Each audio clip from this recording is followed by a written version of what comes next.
شامی صاحب، آپ کی نظر میں کیا ایک بہترین سفارتی فیصلہ ہے ہماری حکومت کا، یا پھر ٹائمنگ کے اعتبار سے نامعقول فیصلہ ہے؟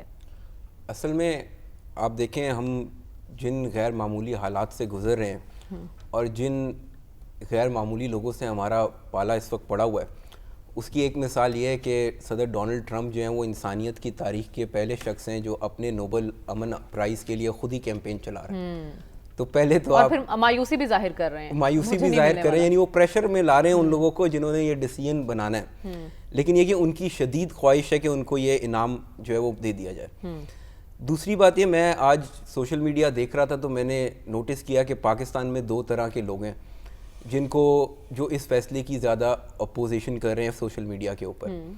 پہلے وہ ہے جو کہ ہمیں کچھ مہینے پہلے بتا رہے تھے کہ جب ٹرمپ آئے گا تو ایک فون کال آئے گی اور سب معاملات جو ہے وہ ملک کا منظرنامہ بدل جائے گا، سب الٹا سیدھا ہو جائے گا، سیدھا الٹا ہو جائے گا۔ اور اب وہی لوگ کہہ رہے ہیں کہ ہم نے تو عدالتوں سے انصاف لینا ہے، ہمیں ٹرمپ بھی اچھا نہیں ملا۔ اب ان کو ٹرمپ نہیں اچھا ملا، اب وہ کہہ رہے ہیں کہ بھئی آپ ٹرمپ کے قریب کیوں رہے، یہ تو آپ کو بڑا نقصان پہنچائے گا۔ ایک طرح کے لوگ یہ ہیں۔ دوسری طرح کے لوگ وہ ہیں جو حکومتی جماعت میں شامل ہیں یا ان کے اتحادی ہیں، اور وہ موقع کی تلاش میں رہتے ہیں کہ کوئی ایسا موقع ملے تو ہم تھوڑی سی جو ایک پاپولیرٹی لوز کی ہے عوام کے اندر اس کو واپس حاصل کر سکیں۔ ایک بڑے معروف لیڈر ہیں، انہوں نے آج کہا کہ جسے چارہ ڈال رہے ہیں وہ کھائے گا بھی اور دولتی بھی مارے گا۔ تو یہ اب یہ دونوں جو گروپس ہیں ان کے یہ یعنی انٹرسٹ ہے، ذاتی مفاد ہے، جس وجہ سے یہ ہمیں کہہ رہے ہیں کہ بھئی ٹرمپ سے ذرا دور دور رہو۔ لیکن میرا خیال یہ کہ ہمارے جو پیش نظر کسی کا ذاتی یا کسی گروپ کا مفاد نہیں ہونا چاہیے، پاکستان کا مفاد ہونا چاہیے۔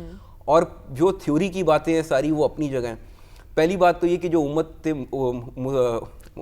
مسلم اپنی ہماری مسلم امہ کے جو حالات ہیں وہ آج ہماری وجہ سے نہیں ہے، ہر ملک جو ہے وہ اپنے حالات کا ذمہ دار ہے۔ اس نے جو ماضی میں فیصلے لیے ہیں اور جو پالیسیز رکھی ہیں ان کے نتیجے میں آج وہ وہاں پہ کھڑا ہوا ہے جہاں پہ یعنی موجود ہے، اور باقی ساری دنیا کا یہی معاملہ ہے۔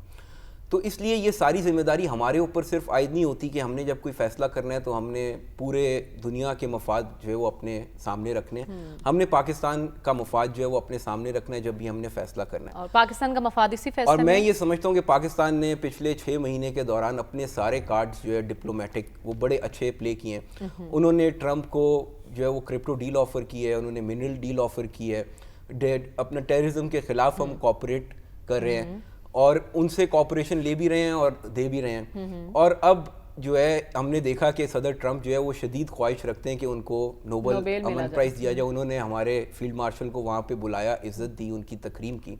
تو یہ ہم نے بھی ان کو جو ہے تھوڑا سا آپ سمجھے ریسیپروکل عزت اور اعزاز ان کو دے دیا۔ دوسری بات یہ کہ میں یہ سمجھتا ہوں ذاتی طور پہ ہمیں کیا ملے گا، میں ایک بات اور کہ ذاتی طور پہ میں یہ سمجھتا ہوں کہ یعنی یہ جو ایران کے بارے میں ان کا جو اتنا ایگریسو پوسچر تھا یہ بھی ان کو شاید تھوڑا سا آپ کہیں کہ ڈبل مائنڈڈ کرے گا کہ یار یہ مجھے جو ہے لوگ امن انعام کی بات کرے تو میں پھر جنگ یا بم برسانے کی بات کرتے، تھوڑا سا شاید وہ ہچکچائیں۔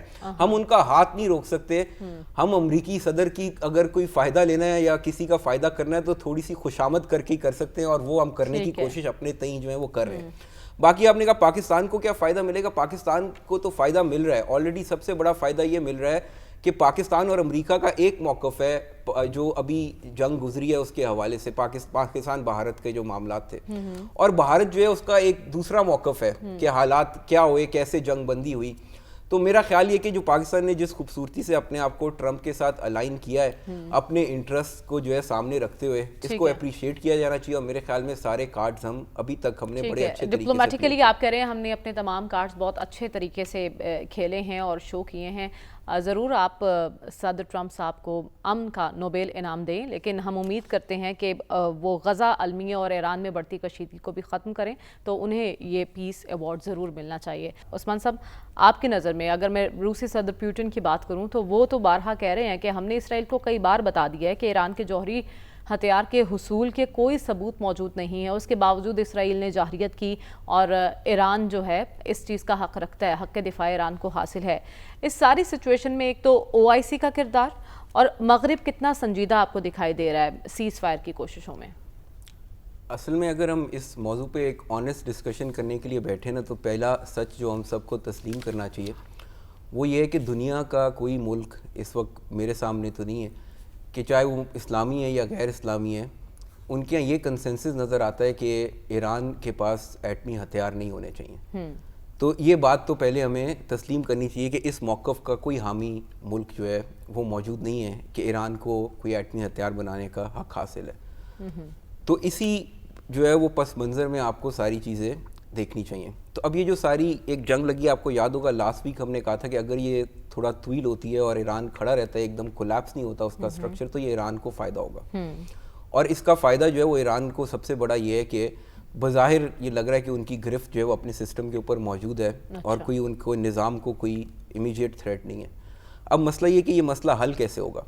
تو آج جو ہے انہوں نے جرمنی، فرانس اور یو کے، جن کو E3 بولتے ہیں، انہوں نے ایران کو ایک نیگوشیشن پیکج آفر کیا ہے جس کے اندر دو سب سے بنیادی باتیں ہیں. اس کی ہے نیوکلیئر ڈس آرمنٹ، کہ وہ نیوکلیئر پروگرام پرسیو نہیں کریں گے، اور دوسرا ہے کہ میزائل پروگرام کو ریسٹرکٹ کر دیا جائے.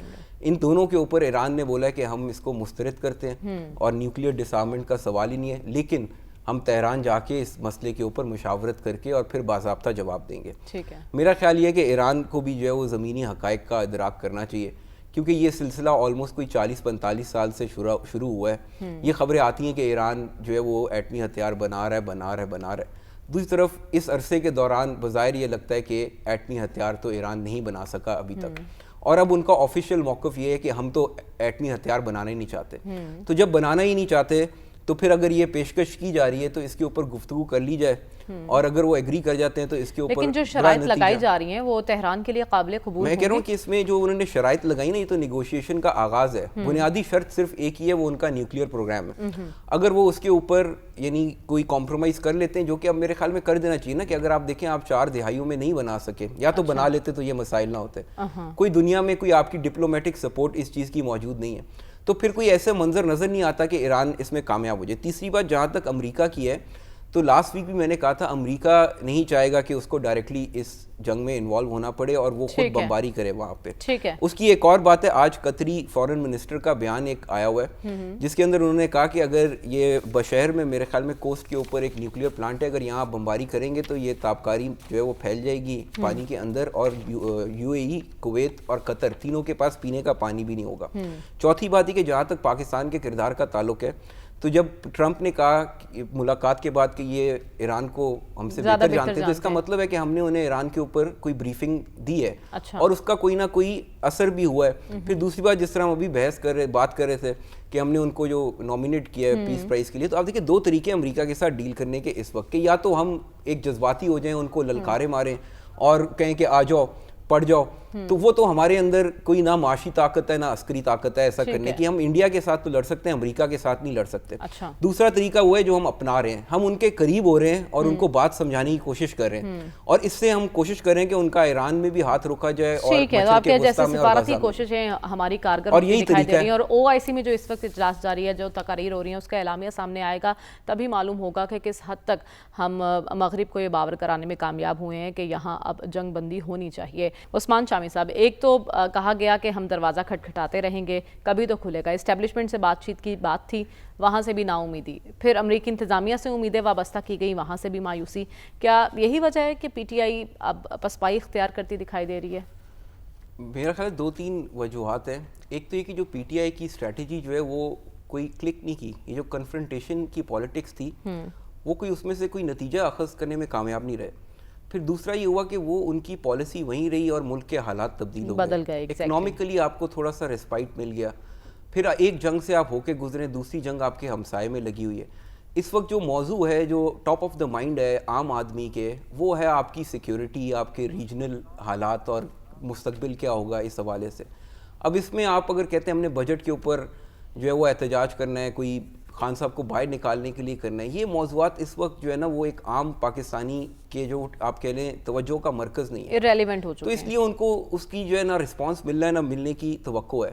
جو اوورسیز پاکستانی ہمارے دوست ہیں، وہ ان کو کیونکہ یہ مسائل ان کے ہیں نہیں جو عام پاکستانی کے ہیں، اس لیے وہ ہر قسم کی گفتگو کرتے رہتے ہیں، احتجاج بھی کرتے ہیں. تو وہ کوئی پاکستان کے جو زمینی حالات سے ان کا تعلق نہیں ہے. تو میرا تو خیال یہ ہے کہ یہ تھوڑا سا جو ہے نا they have lost touch with reality. ان کو اپنی اسٹریٹجی چینج کرنی چاہیے تھی حالات تبدیل ہونے کے ساتھ. احتجاج کے علاوہ کیا آپشن ہے PTI کے پاس؟ آپ دیکھیں آپشن تو شروع سے تھا، جیسے انہوں نے کہا کہ ابھی تک کسی اپوزیشن کے ساتھ ایسا سلوک نہیں کیا گیا، تو کسی اپوزیشن نے بھی آج تک ایسا سلوک نہیں کیا اسٹیبلشمنٹ کے ساتھ یا ملک کے ساتھ کہ جس طرح جو ہے 9 مئی کا واقعہ ہوا. تو میرا خیال یہ کہ ان کو یہ بات تو ترک کر دینی چاہیے کہ کانفرنٹیشن سے کوئی نتیجہ نکلنے کی امید ہے، اور مذاکرات جو ہے وہ کرنے چاہیے اور کوشش یہ کرنی چاہیے. مذاکرات کی کوشش تو ہوئی تھی لیکن وہ میرے خیال میں اگر وہ اپنا پوسچر تھوڑا سا نارملائز کر لینا، کیونکہ ادھر وہ مذاکرات کی بات کرتے ہیں، ادھر امریکہ میں لوگ جو ہے ان کو یعنی باہر اور جس طرح کی گفتگو وہ کرتے ہیں، میرا نہیں خیال اس کے اندر کوئی بھی سیریس مذاکرات ہو سکتے ہیں. لیکن اگر وہ تھوڑی اپنی اسٹریٹجی چینج کر لیں اور اس بات پہ یکسو ہو جائیں کہ ہم نے کوئی راستہ نکالنا ہے سسٹم کے اندر، تو پھر وہ راستہ نکل آئے گا میرے خیال سے. آپ کو لگتا ہے پی ٹی آئی میں ایسے لوگ موجود ہیں جو راستہ نکالنا چاہتے ہیں؟ کثیر تعداد میں موجود ہیں، لیکن اصل میں جو لوگ ملک سے باہر بیٹھے ہیں ان کو کوئی دلچسپی نہیں ہے راستہ نکالنے میں، تو ایسی صورت میں نہیں نکلے گا. لیکن جو ملک کے اندر لوگ موجود ہیں، جو جیل کے باہر قیادت ہے، اس میں کوئی دم خم آپ کو دکھائی دے رہا ہے کہ کوئی راستہ نکال سکے؟ میرا خیال یہ ہے کہ اگر یعنی جو ملک کے باہر سے جو مداخلت ہے اگر وہ بند ہو جائے تو خان صاحب بھی میرے خیال میں اس بات پہ مائل ہو جائیں گے کوئی راستہ نکالا جائے، اور جو باقی قیادت موجود ہے وہ میرے خیال میں آلریڈی دے آر ولنگ کہ کوئی بات اس طرح. خان صاحب کو اپنے اصل کی طرف لوٹنا پڑے گا. گنڈا پور صاحب کو کچھ امپورٹنٹ ٹاسک تو دیے گئے تھے لیکن وہ بھی کامیاب نہیں ہوئے. گرینڈیور میں کہ میں اپیل دوں گا اور ڈالر آنا بند ہو جائیں گے، لوگ باہر نکل آئیں گے سڑکوں پہ، اس سے باہر نکلنا ہوگا. اس سے جب جس دن وہ باہر نکلیں گے اور ایک سیریس جو ہے وہ ریالٹی بیسڈ جو ہے وہ ڈسکشن ہوگی. شاہ محمود قریشی صاحب کی ضمانت سے کوئی تبدیلی آئے گی؟ اصولاً تو آنی چاہیے. نہیں، ان کی ضمانت تو ویسے اگر وہ باہر آ جائیں تو پھر میرے خیال میں آنے کی امید تو ہے. ٹھیک ہے، پھر امید رکھی جا سکتی ہے.